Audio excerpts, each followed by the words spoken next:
Good morning, everyone. We'll take a few seconds to let our attendees in, and let me check with Bernice that we're okay live streaming this at the moment.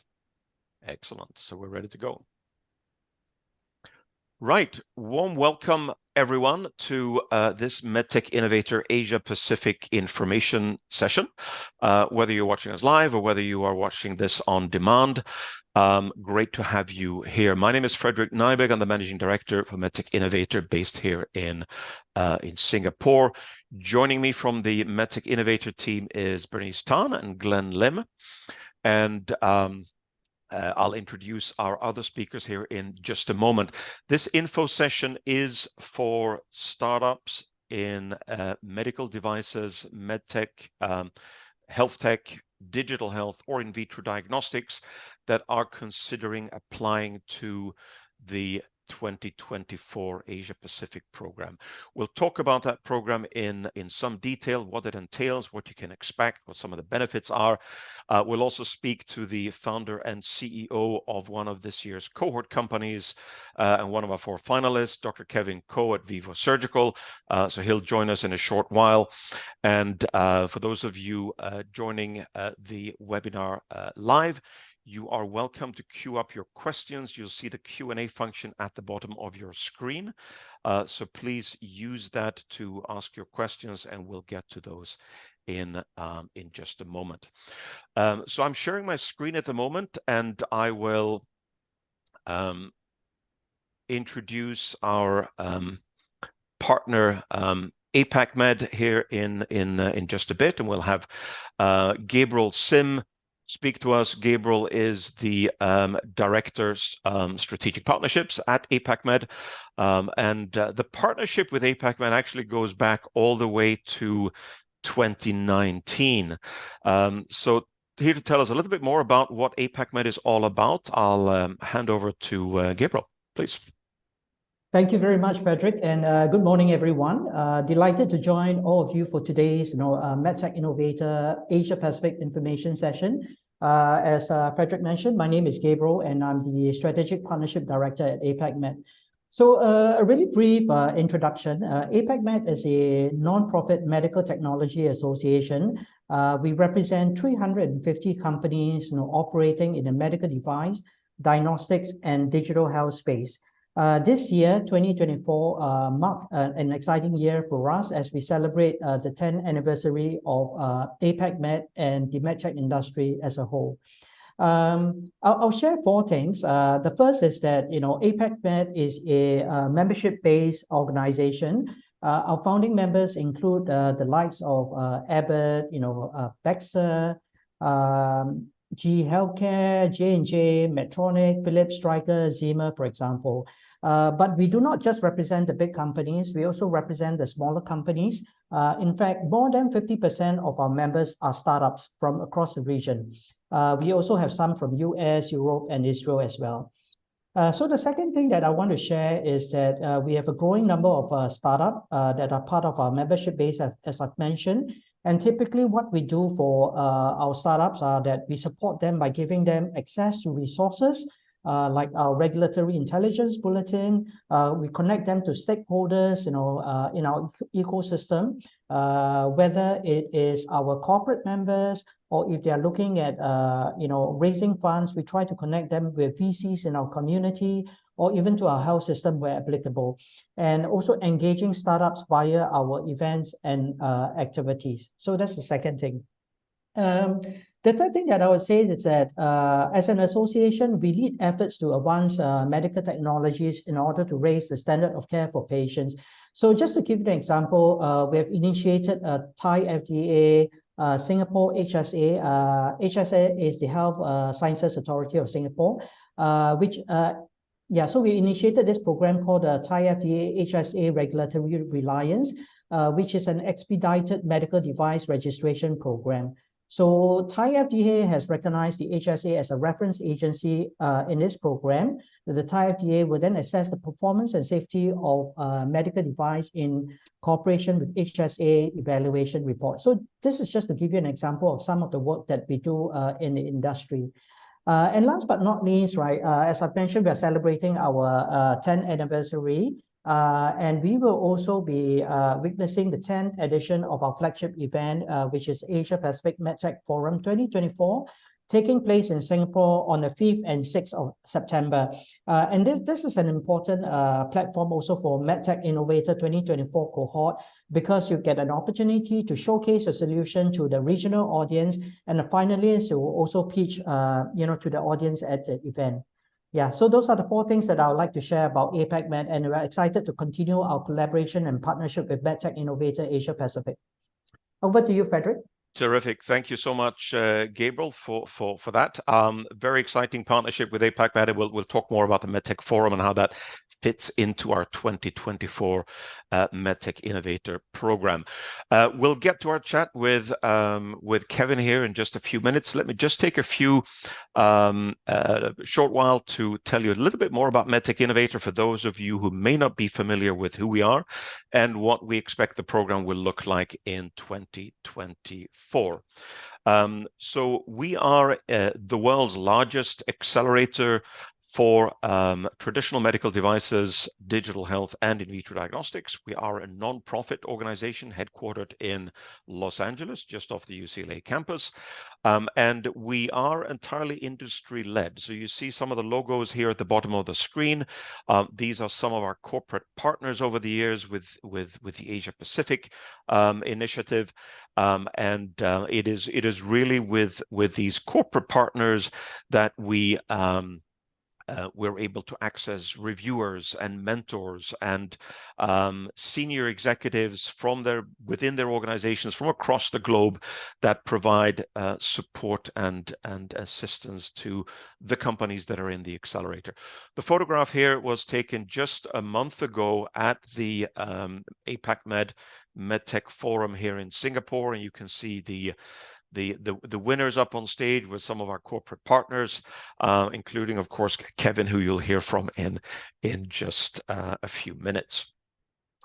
In terms of a few quick metrics for those of you who may not be familiar with the program, we have currently across Asia Pacific and the US, we have 612 alumni companies. 95% of those companies are still active or have been acquired. And those companies have gone on to raise $7.2 billion in follow-on equity. There have been 45 outright acquisitions. The last one was just 2 or 3 months ago. And we work with startups across early stage to later stage, but typically we see most of our applicants being a little bit later than companies you might find in an incubator.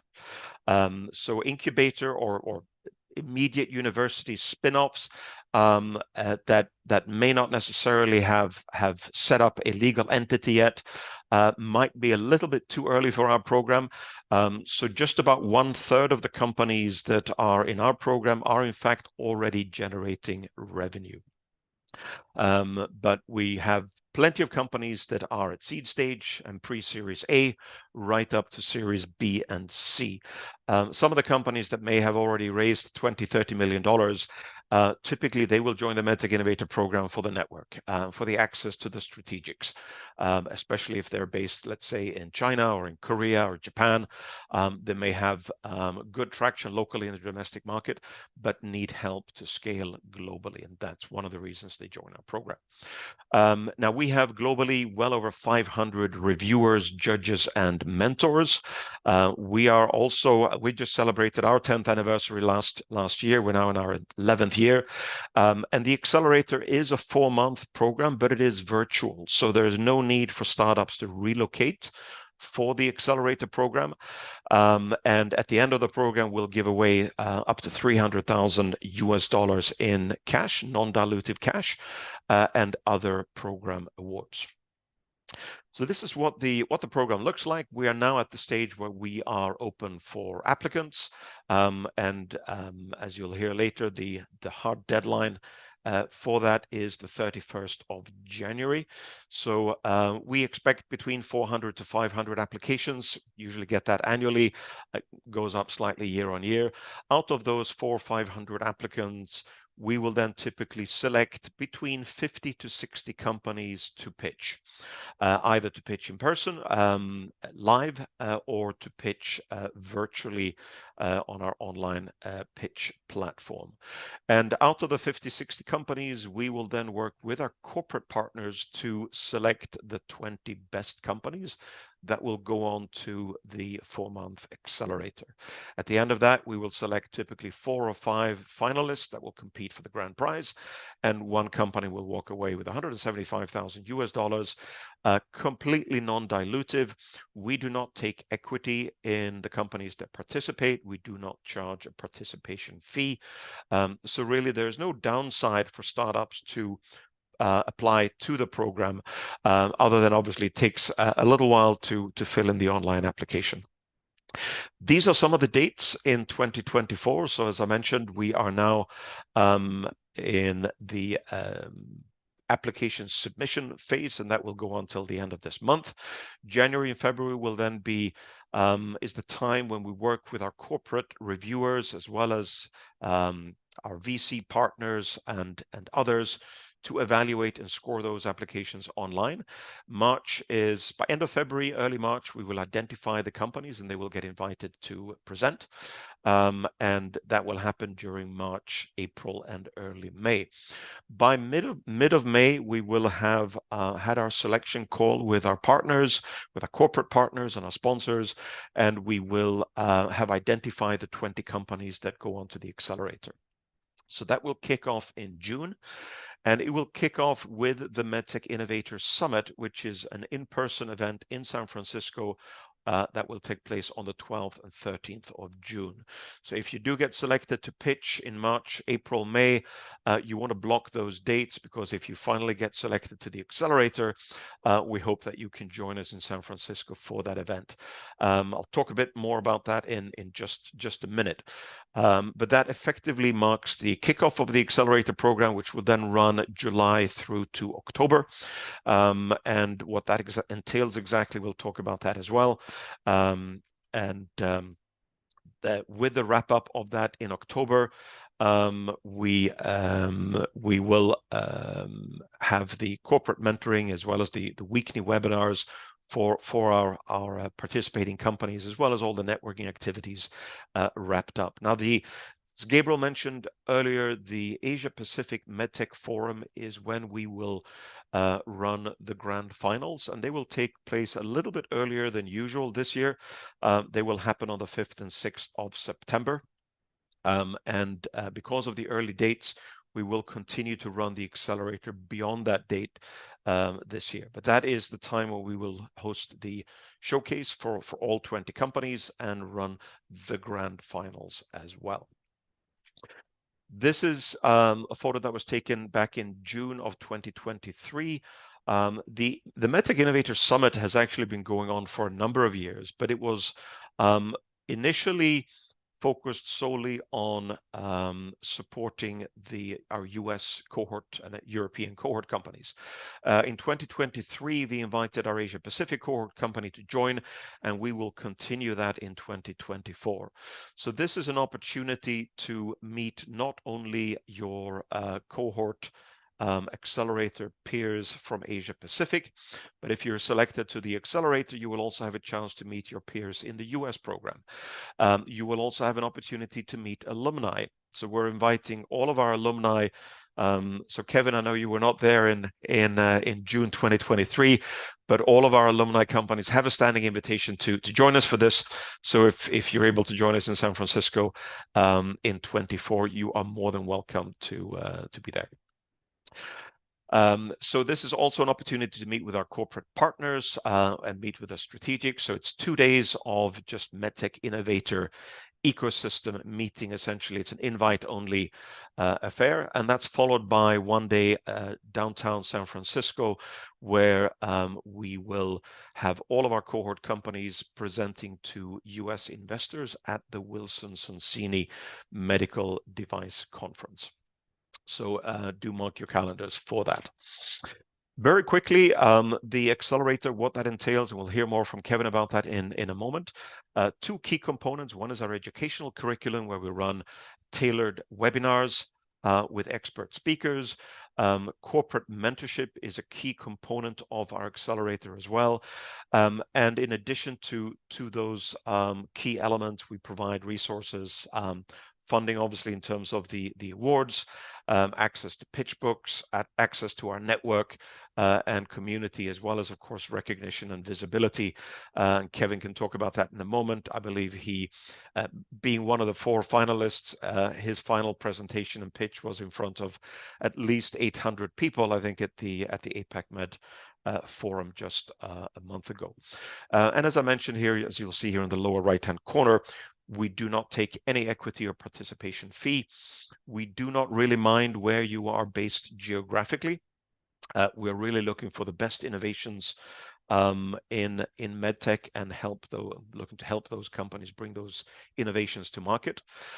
We do have a US program in addition to our Asia Pacific program.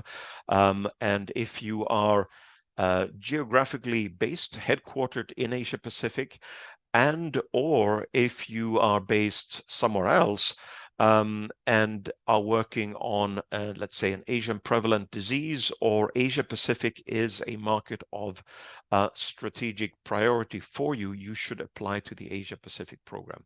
We do have, of course, the majority of our applicants are from within APAC itself, but we do every year have a number of participants that are based in North America, that are based in Europe, as well as other parts of the world. So I spoke briefly about what differentiates our program from some of the other programs that you see here. It's really about the resources, about the community and the ecosystem. Mentorship is key, and the visibility in front of investors and strategics that we'll talk a bit more about. These are just to give you some example of the types of topics that we cover during our educational webinars. So this can range from health economics and pricing and reimbursement to how to raise capital, how to outsource manufacturing, to attracting talent and building scientific advisory boards. We will usually survey our participating cohort companies at the beginning of the program to allow the cohort companies to help us tailor the topics and the webinar topics. These are some of the photos that were taken just a month ago at the APACMed MedTech Forum at Suntec here in Singapore. So as Gabriel mentioned earlier, 2 things that happen at the forum. One is we host a showcase where all 20 companies are invited to present in front of an audience of investors and strategics. And then the 4 or 5 top companies get invited to pitch in front of our judges on the main stage in the main plenary hall. And that's usually in front of an audience of about 800-900, perhaps 1,000 people, as well as an additional 200-400 people who are watching the program online. So that all happened a month ago here in Singapore, and in 2024 this will take place in the beginning of September. So as I mentioned, applications are now open for our 2024 programs, and the deadline is the 31st of January. Please do not procrastinate. Every year we have companies that start the application on the very last day, and they call us up and say, can you give us another day or two to complete our application? I encourage all of you to go online, register, start the application submission process as soon as you can. It does take a little while. We do ask for a fair bit of information because we want to make this as objective and as fair as we can, and we want to have as much information as we can for our reviewers to allow them to evaluate all the applications fairly and score the companies and make sure that they invite the right companies to pitch. So bear in mind, just completing your application, in fact, even if you do not get invited to pitch, you can be rest assured that that application, the details of what you submit, will be reviewed by all of our strategic partners. So do take that time. Don't wait until the very last minute. You can use this QR code to quickly access our application page. I will share this again at the end of today's session. And as I mentioned earlier, we have a number of people online live. So thank you all for joining us today. And you are more than welcome to ask your questions. And you're welcome to queue those up using the Q&A function at the bottom of your screen.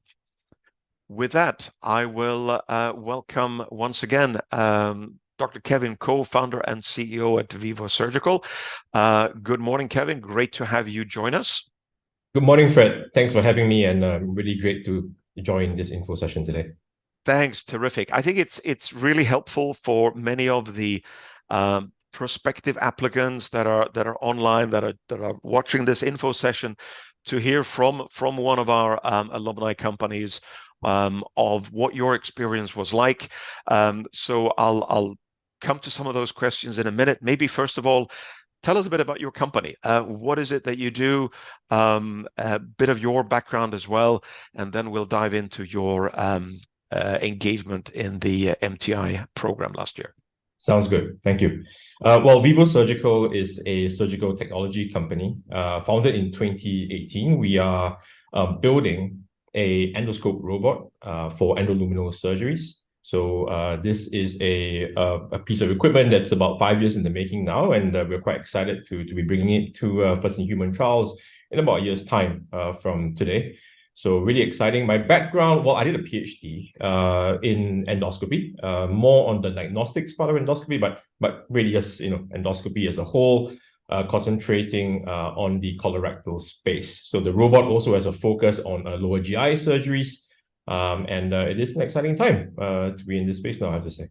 Excellent. And in terms of the stage of development, typically, just to give our attendees a sense of what's the size of your team at the moment, what round of financing are you at, if you don't mind sharing this with us? Yeah, no problem. So we are currently halfway through our Series A fundraise. In terms of team size, currently about, in Singapore, we're about 13 people. In China, we have an office in China now. In Suzhou, we have about 3. You'll reach about 5 by the end of this. By the middle of this year, probably 5 to 6. And we have also 2 staff members in our Thai offshoot. Very, very good to know. Thanks for that, Kevin. And again, just for the attendees here, so we do have applicants and finalists that are a smaller team as maybe 2-3 people, and we do have participants that may have over 100. So Kevin and Vivo Surgical and his team is somewhere in the middle, and quite typical of one of our MedTech Innovator participating companies. So Kevin, how did you initially find out about MedTech Innovator, and what made you decide to apply? Yeah, great. Well, I've known about MedTech Innovator for a while now, but for us, it was all about being ready to join the program in terms of so that we could get the most out of it. For me, it was more in terms of the networking, the mentorship, and all that. We wanted to be at a certain level before we could start having those more, I guess, formal conversations, more talking about more on the strategy, really going a bit more into the details. So we need to be at a particular stage before we were, I would say, prepared, ready to start engaging with the strategics. But it's sort of like I would think it's sort of like joining an MBA program, right? You don't join an MBA program straight out of school. You have some years of experience, 3-5 years before you start joining the program, because for MedTech Innovator, for me, the most valuable thing was the people, right? So it was, I guess, not only just the mentorship, so not only just learning from the strategics, being paired up with some key folks in the industry, but also learning from your peers. And I think it's about the peer-to-peer sharing,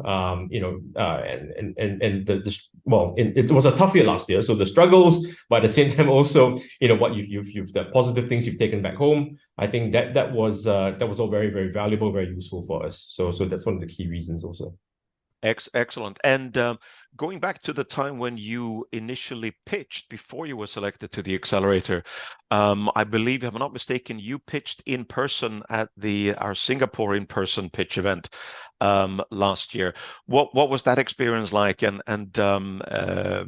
just tell us maybe briefly about that and some of the feedback from the judges. Sure. Yeah, I did pitch in person, and I think an in-person pitch probably is more valuable than one done, virtually.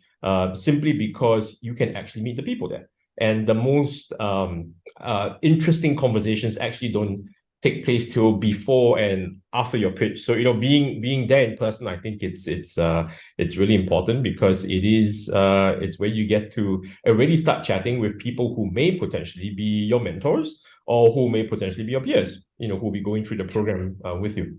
Yeah, great point. And again, just for our attendees here, we typically have 35 to 45, 50 judges on our any one panel of judges for any one pitch event. So it's quite a large number of judges, and these are all very senior executives from industry and from the investor community and academia and so on.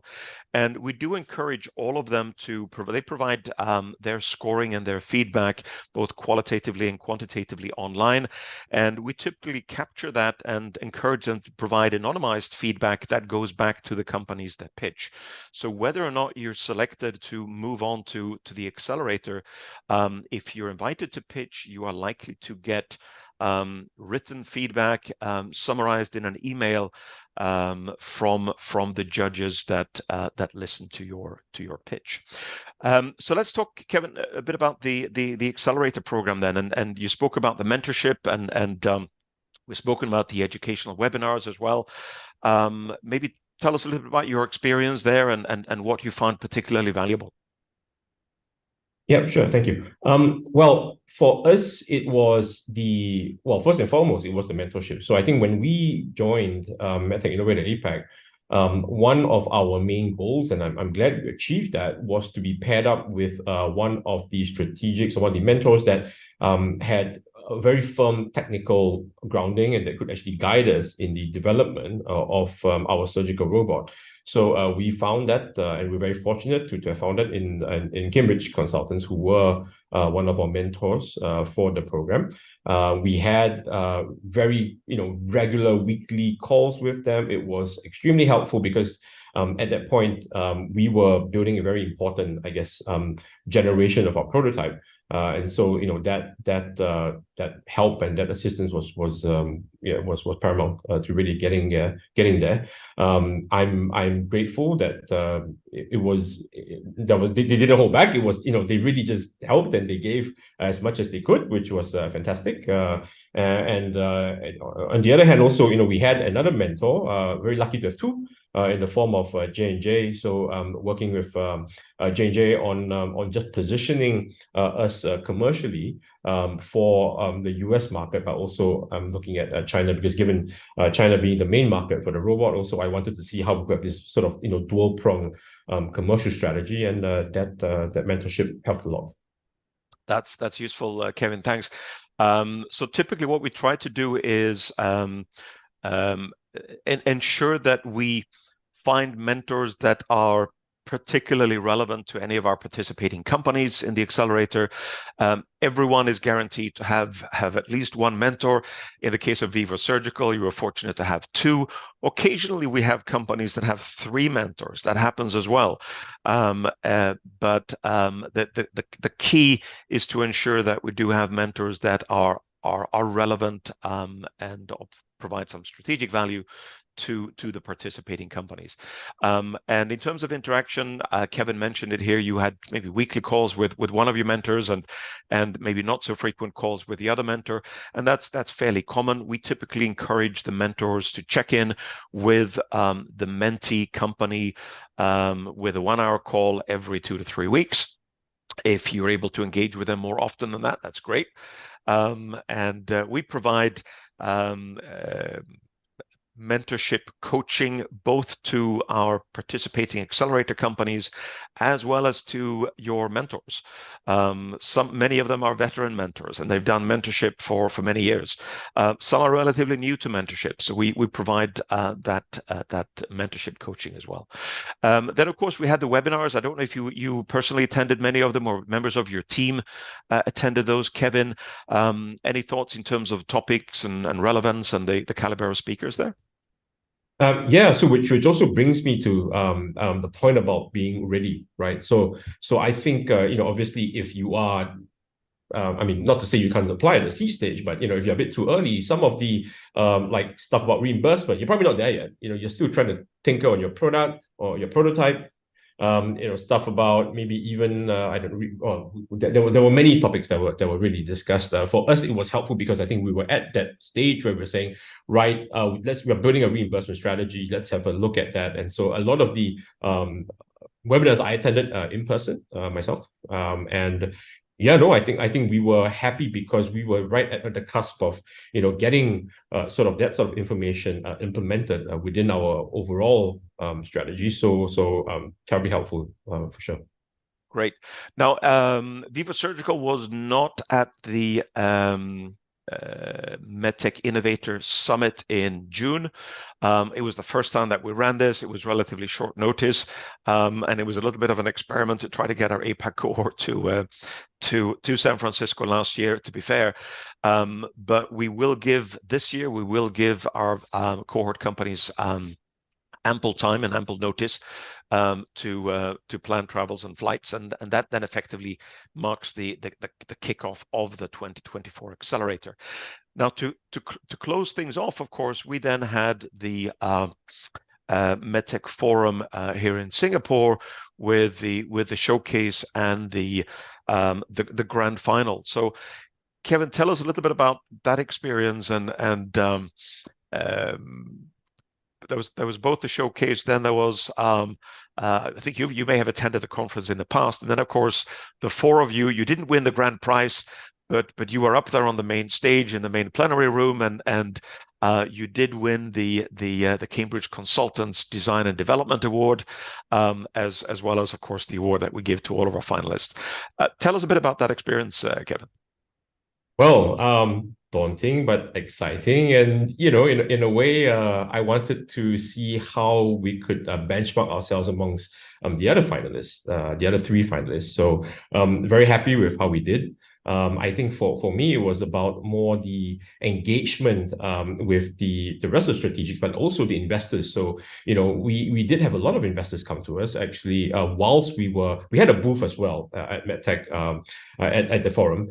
So it was both before and after our pitch that we actually had a number of interesting investors come to speak with us. So, one of the reasons why we joined the MedTech Innovator APAC was also because of recognition, publicity, that sort of thing, and about refining your pitch to a learned large base of audience base. So I think that was what one of the more valuable things we took home as well, refining the message, refining whatever we had in terms of presentation decks and all that. So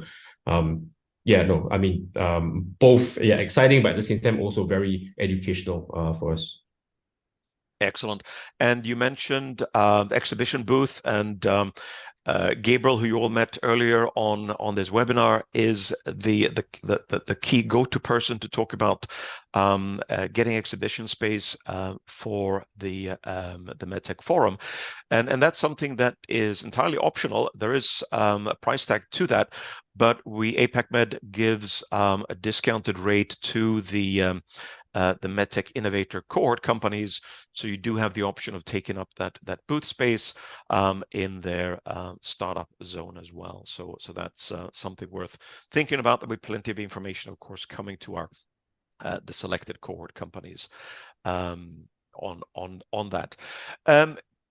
Kevin, if you look back at when you compiled your application about a year ago now, I guess, any advice you'd want to give applicants on maybe how to improve their application? Any advice you might want to give them on how to pitch if they get selected to the first pitch event? Any sort of inside tips at all that you might have? well, as a start, don't be last minute. I think that's what Thank you. that's what I've learned from such applications, because you may submit and then you may come back and you go, oh no, I think I left out something, or oh no, I think I need to refine that paragraph a bit better. So I think you keep on coming back to it. It's an iterative process, and I think if you start, I mean, if you go in too late, obviously, you won't have time to let those ideas really sink in and start gestating actually really in your head. So don't be last minute. In terms of advice I could give, well, I think first and foremost, it would be to look at what's your plan, right? I mean, obviously, it's about the mentorship at the end of the day, who you're being paired up with.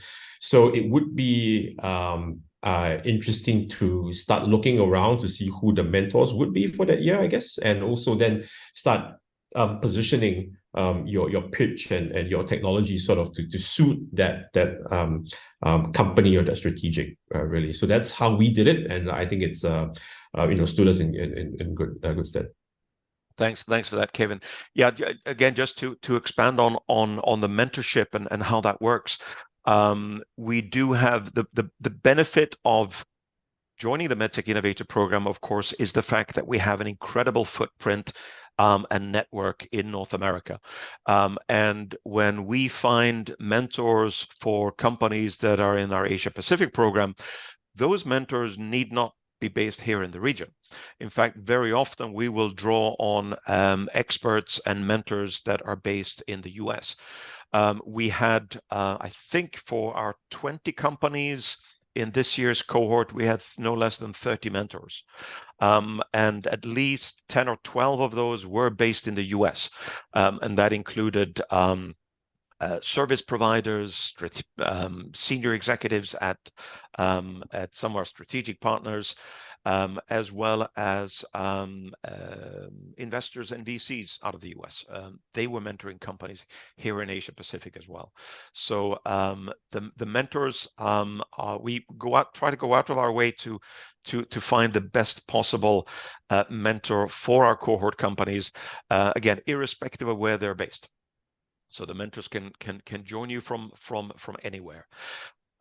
So finally, Kevin, in terms of any sort of last words of advice to our applicants this year, anything that we haven't covered yet that maybe you want to make sure that they take home?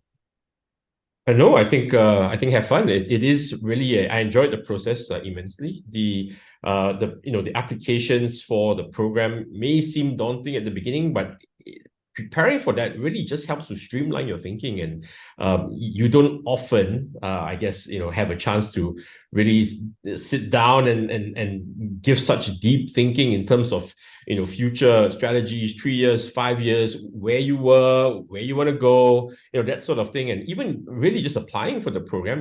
Those info packages that we prepared, still I use them today, and the videos. I mean, not to mention also videos. We did a couple of videos. We did not talk about that. We did a couple of videos as well for MedTech Innovator, and I mean, the views on YouTube for those, for us at least, are very informative. I mean, a lot of our VC investors actually know about us first, viewing those videos as a teaser, as an introduction to the company before then they start talking to us proper. So, on many different fronts, really, even honestly, even if we don't get in already, the preparation phase helps to really, get you ready for the future. So I would say it's useful in many ways. Great feedback. Thank you so much, Kevin. And yes, we did not mention the videos. So it is a mandatory component of the accelerator to produce a 1-minute video. And we provide feedback on that and pitch coaching and so on, but that ends up being as Kevin just mentioned, a really valuable component, because it's your video. You can embed it on your website, you can use it for all sorts of purposes, and we will in 2024 at the MedTech Forum and the Grand Finals, last year we did not share those videos, and so that was a feedback from last year. We will try to do that next year, or rather 2024. So those 1-minute videos will get visibility not just on YouTube and on social media, but we hope at the the MedTech Forum as well. Kevin, thank you so much for joining us. We do hope to see you at the San Francisco Summit. Of course, you're here in Singapore, so we'll catch up with you well before then. But really appreciate you taking the time out today and speaking to our audience. If you're able to hang on, we'll start taking questions, and there might be some questions that I'll turn to you, Kevin, if you don't mind. I will. Let me just stop sharing my screen here for a second. And let's see what questions we have here from our audience. Just bear with me for a second. So one question is, can we apply to both the US and the APAC programs? The short answer is you can, but we suggest you don't. Typically, you can apply to both, but MedTech Innovator will then determine whether you are more appropriate in one or the other, and we will decide, because you can only be in one. As you get invited to pitch and to be part of an accelerator, you can only be in one of the two programs. So if you are geographically based here in Asia Pacific, we encourage you to apply to the APAC program. If you are working outside of Asia Pacific, but have a strategic interest in Asia Pacific, whether that's you might have an R&D center here in the region, you might have Asian investors, you might thinking to outsource your manufacturing to China or to Malaysia, you might be working on an Asian prevalent disease, and so on. If that's the case, you should apply to the Asia Pacific program. Also bear in mind that the US program, this shouldn't really be the reason, but there is a lot more competition because they have many more applicants.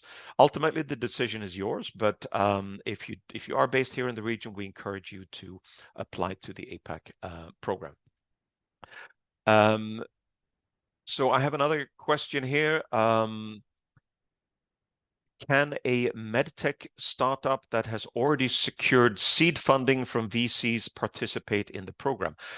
Absolutely. There are, in fact, the majority of companies that are in our program have already secured seed funding, and many of them have secured additional funding beyond seed stage.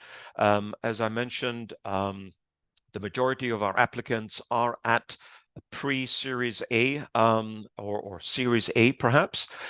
Some of them are even at a Series B and C.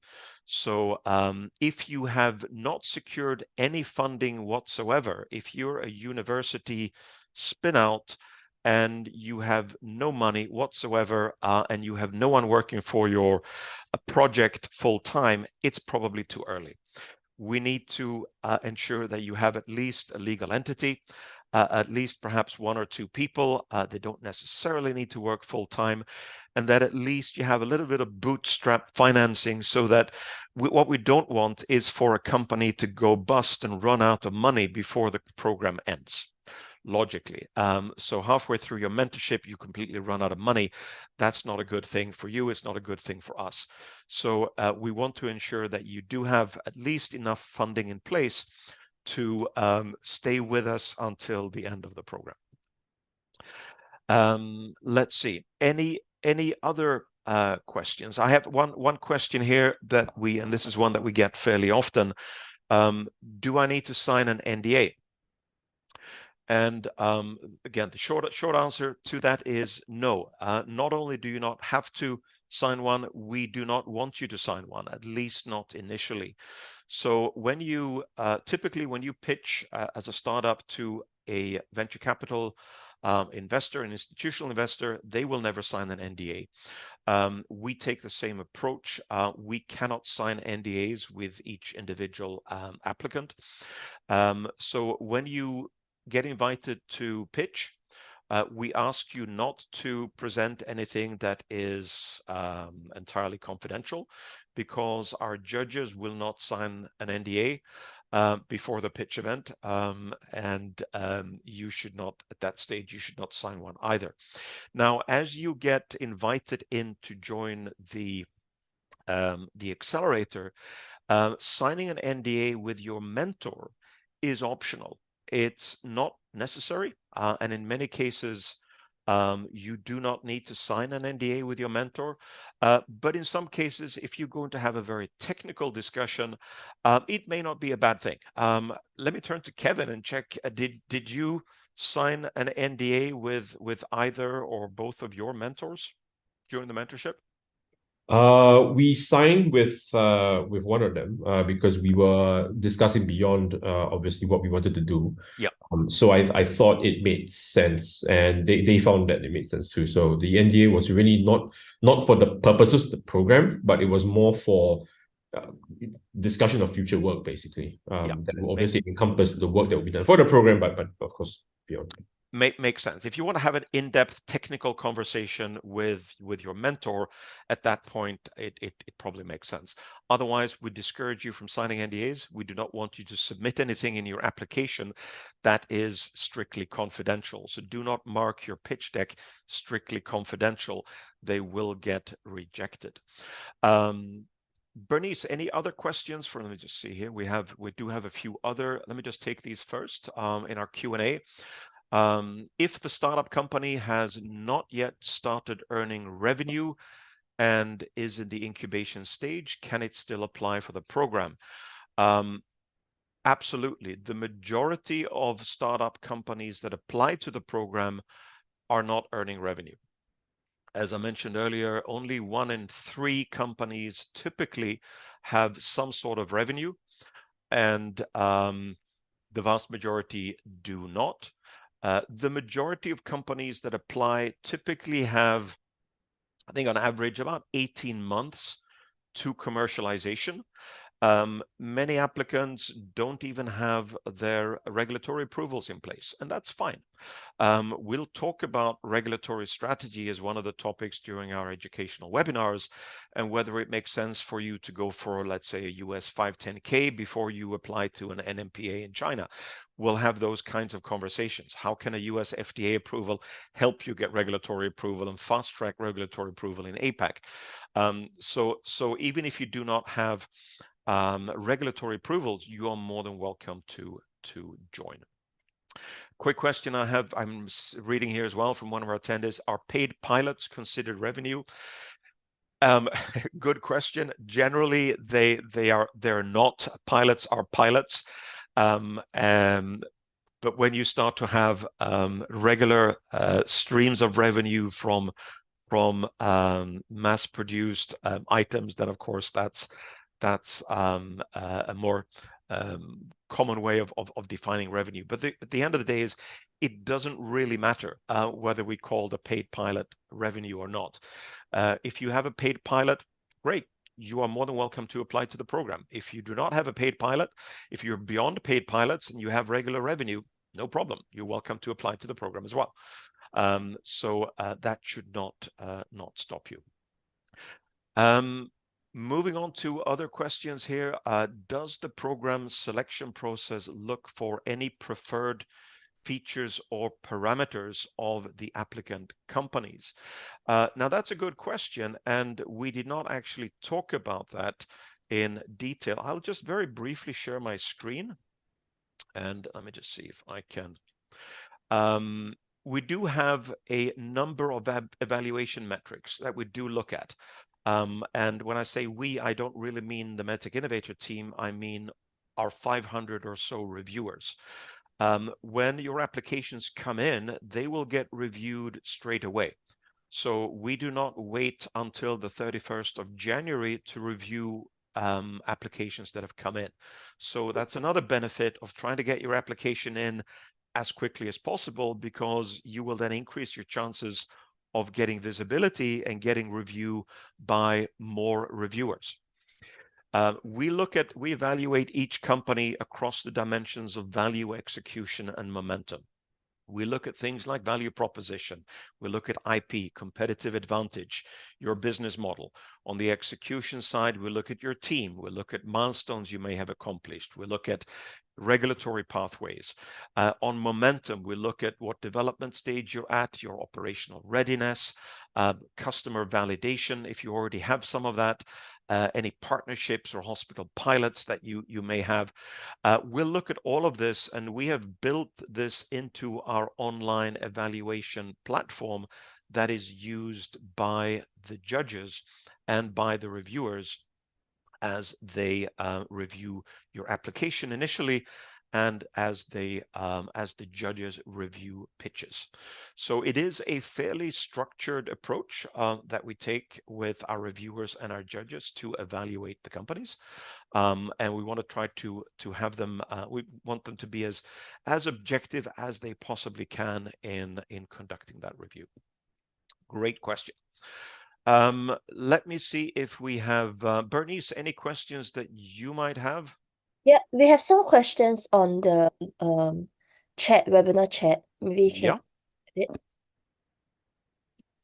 Okay, let me see. I'm just taking a look at these. I have we have a question here. Can I apply as a project, not as a company? Not really. As I mentioned earlier, you need to have a little bit of traction. If you are a research project linked to a university, you're probably a bit too early for MedTech Innovator. We encourage you perhaps to join an incubator before you join MedTech Innovator. Ideally, we want you to have a legal entity set up with 1 or 2 people and some initial bootstrap financing, so that you have a little bit more permanence than just being a research project. So no is the answer to that. If my company is not based in Singapore, if I apply, do I need to have some sort of presence in Singapore? Great question. The answer to that is no, you do not.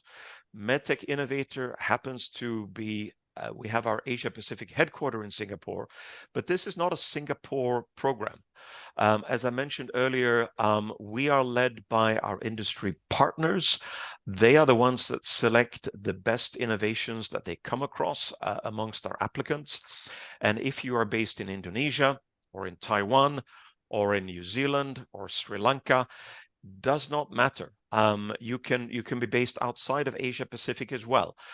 We've had applicants in applying and being part of our accelerator from Canada, from the US, from Estonia, from UK, from Switzerland. We had one of our finalists. One of our 4 finalists last year was from Israel. The winner last year was from Korea. And the Korean company that won the first prize, they had no presence in Singapore at all. So the answer to that question is no, you do not need to have a base or a presence in Singapore. Now, if you have an interest in setting up a base in Singapore, that's a different thing. That is something we can help you with. We do have a partnership with Enterprise Singapore and with a number of organizations in Singapore, as well as with the investor community in Singapore. So that's something for you to consider. Let me see. Continuing, keep the questions going, so you can put them either in the chat or in the Q&A function at the bottom of your screen. So another question that we received from LinkedIn. As a certification body or a notified body, could you please advise if we are able to join MedTech Innovator? So if you are a regulatory notified body or a certification body, MedTech Innovator is probably not for you. We are working primarily with commercial entities and private companies that are working on medical technology innovations. They can either be in traditional devices, in digital health, or in diagnostics.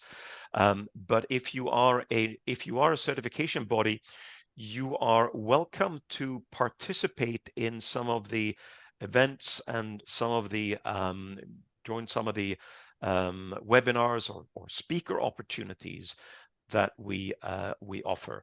And if you are a service provider, either a CRO or you provide regulatory services, you are more than welcome to join us as a partner, not as an applicant, but as a partner.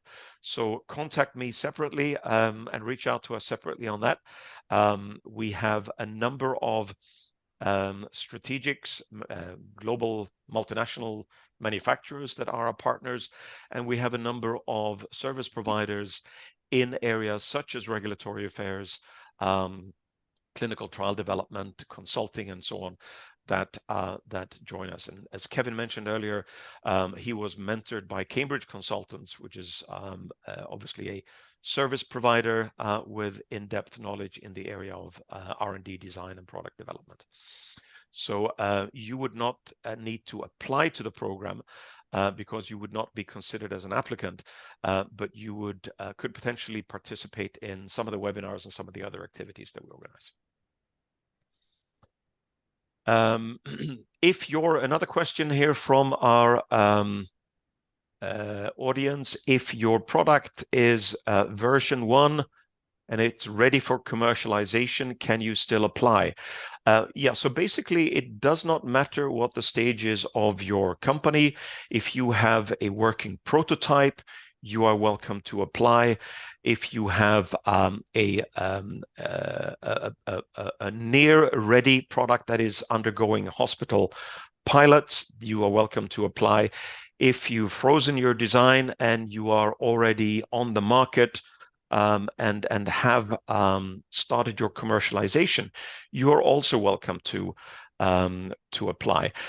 Kevin, I'll turn to you for a second. The stage, just to recap, the stage of your company, or rather your product, when you apply to MedTech Innovator, you are still not on the market, but you are quite well ahead in your prototype development. We were, I think when we applied, which is, I guess, this time last year or something, we were probably about a year away from design freeze, something like that. So currently we're about a quarter away from design freeze and first in human by the end of this year. So that's the sort of stage that we were at. Perfect, thank you. Let's see, I think we have one more question here. I'll try to tackle as many as I can before we wrap up. Any high-level advice in the criteria application that are judged on market, team, etc.? So yes, you saw the criteria. There are no specific restrictions in terms of your, let's say, your addressable market. It's not that we will look at the size of your market opportunity. You can work on a very small niche. In fact, many of our strategic partners, as you're probably well aware, they grow through what's known as tuck-in acquisitions, where they make smaller acquisitions of companies that are focused in a very narrow segment. That is perfectly legitimate and a perfectly viable strategy. So if you are working with a relatively limited market opportunity, but your innovation is truly novel, you are more than welcome to apply. Again, no specific criteria when it comes to the team.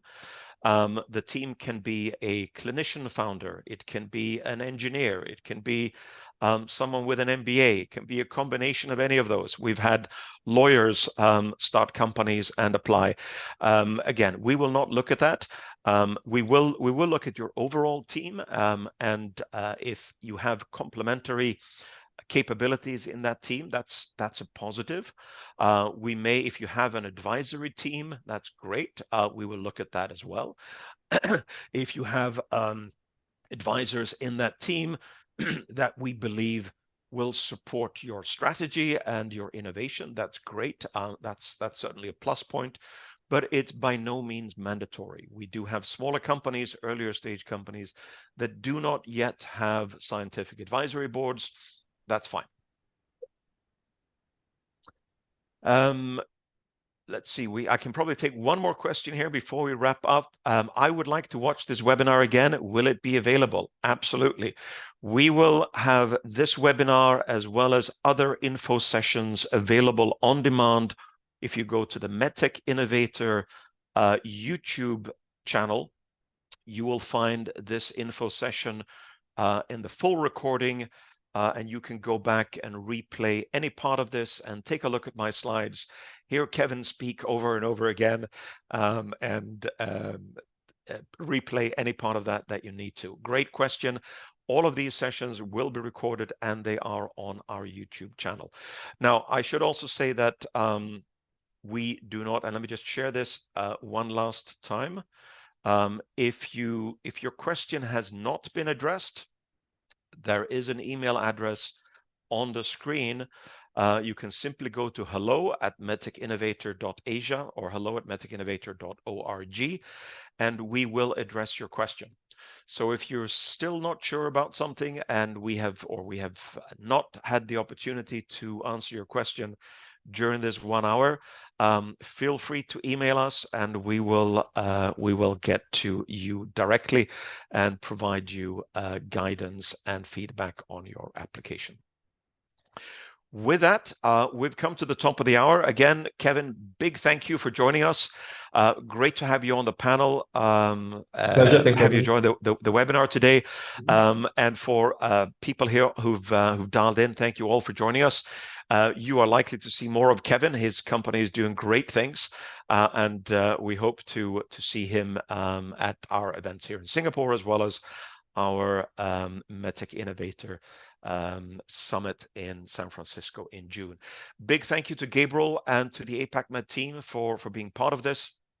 Thanks a lot, Gabriel. Again, you'll all see and hear more from Gabriel and the APACMed team as we go through the program this year. And certainly, if you are in our final 20, you'll get a chance to meet Gabriel in person, as well as the entire APACMed team. So thank you all so much for joining us. Do not procrastinate. Get that application in as quickly as you possibly can. And if you still have questions, reach out and email us on the email on the screen. With that, thank you all once again, and enjoy the rest of your day. Thank you. Bye-bye now. Thank you. Cheers. See you guys.